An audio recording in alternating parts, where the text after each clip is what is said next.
राधे राधे दोस्तों, जय श्री श्याम। कार्तिक का पावन महीना और अक्षय नवमी का व्रत बहुत ज़्यादा विशेष होता है। भगवान श्री हरि विष्णु का निवास जो है वो आंवला का वृक्ष बताया गया है। और ऐसे में यदि आप आंवला नवमी में आंवला के नीचे बैठकर यानी आंवला के वृक्ष के नीचे बैठकर भोजन करते हैं, पूजा पाठ करते हैं, तो भगवान श्री हरि विष्णु की कृपा आप सबको प्राप्त होती है। बहुत ही सरल पूजा विधि इस वीडियो में मैं आप सबके साथ शेयर करूंगी कि आंवला के पेड़ की पूजा आपको किस प्रकार से करनी चाहिए। और इसके साथ ही साथ आंवला वृक्ष की जो पूजा है वो करने से आपको भगवान श्री हरि विष्णु की प्राप्ति होती है। और आंवले का दान स्वर्ण के दान के बराबर बताया गया है, इसलिए आपको आंवला के वृक्ष की पूजा करना, आंवला का दीपदान करना, आंवलों का दान करना विशेष रूप से फलदायी है।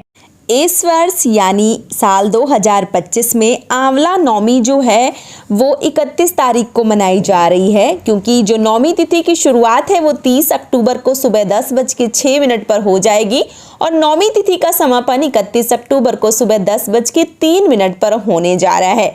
इसके साथ ही साथ अक्षय नवमी वाले दिन बहुत ही शुभ संयोग जो है वो बन रहे हैं। इस दिन सर्वद सिद्धि योग का निर्माण हो रहा है। इसके साथ ही साथ जो योग हैं वो बहुत ज़्यादा कृपा प्राप्त करवाने वाले हैं। विशेष कृपा लक्ष्मी नारायण की होने वाली है।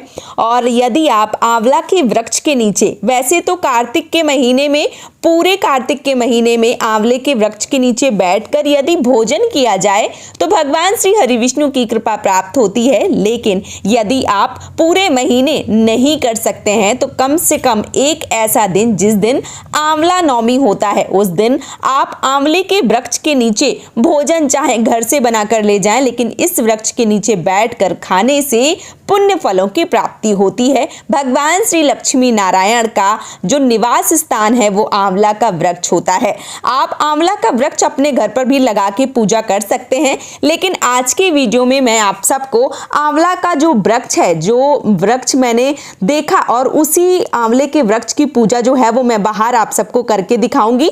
देखिए, आंवले का जो वृक्ष होता है वो कई बार छोटे गमले में लगाया जाए तो छोटा ही रह जाता है, लेकिन जब हम किसी ऐसे स्थान पर जाते हैं जैसे मंदिर के प्रांगण में जाते हैं वहां पर या किसी पार्क में, तो वहां पे हमें जो आंवला के वृक्ष हैं वो मिल ही जाते हैं।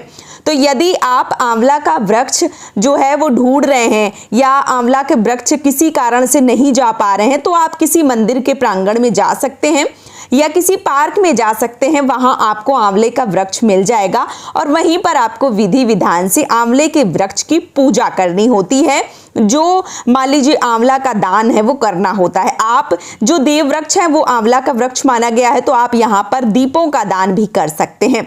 यहाँ पे मैं आप सबको पूजा विधि दिखा रही हूँ। सबसे पहले यहाँ पे जो आंवले का वृक्ष है वो आप देख सकते हैं। यहाँ पे मैंने थोड़े से चावल का आसन दिया है, आप तिल का आसन दे सकते हैं, क्योंकि कार्तिक का महीना बहुत ज़्यादा पवित्र होता है और तिल का विशेष रूप से फलदायी महत्व जो है वो बताया गया है।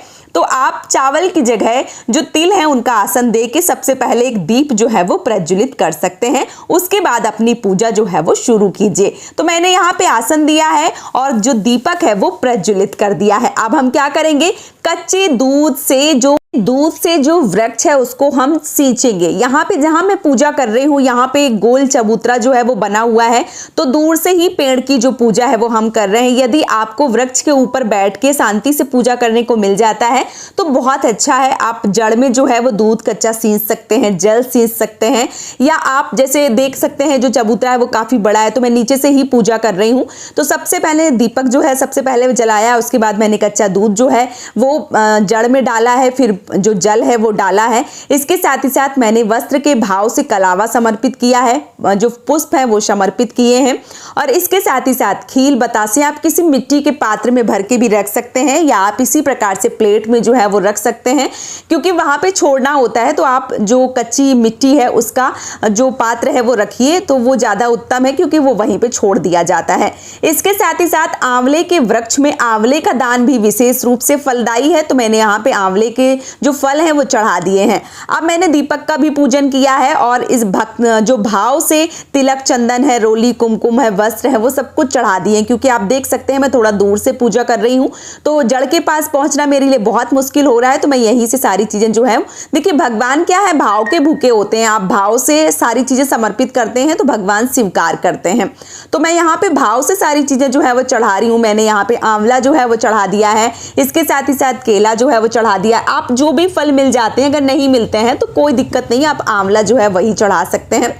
अब मैं क्या करूंगी, जो मान लीजिए धूप बत्ती है वो जलाऊंगी और जो आंवला वृक्ष की आरती है वो करूंगी। यहाँ पर आप जो आंवला वृक्ष है वहां पे जो श्रृंगार की चीजें हैं उनका भी दान कर सकते हैं, या अपने सामर्थ्य के अनुसार जो भी चीजें हैं वहां पे आप दान कर सकते हैं। यदि मंदिर के प्रांगण में आप कर रहे हैं तो वहां पे मान लीजिए जैसे पेड़ के पास कुछ पैसे रख देंगे तो आप मंदिर में जो दान पेटी होती है वहां भी डाल सकते हैं। तो इस प्रकार से मैंने धूप बत्ती जो है वो भी लगा दी है। अब हमें क्या करना होता है, आप देखिए जो कथा है वो पढ़ी जाती है।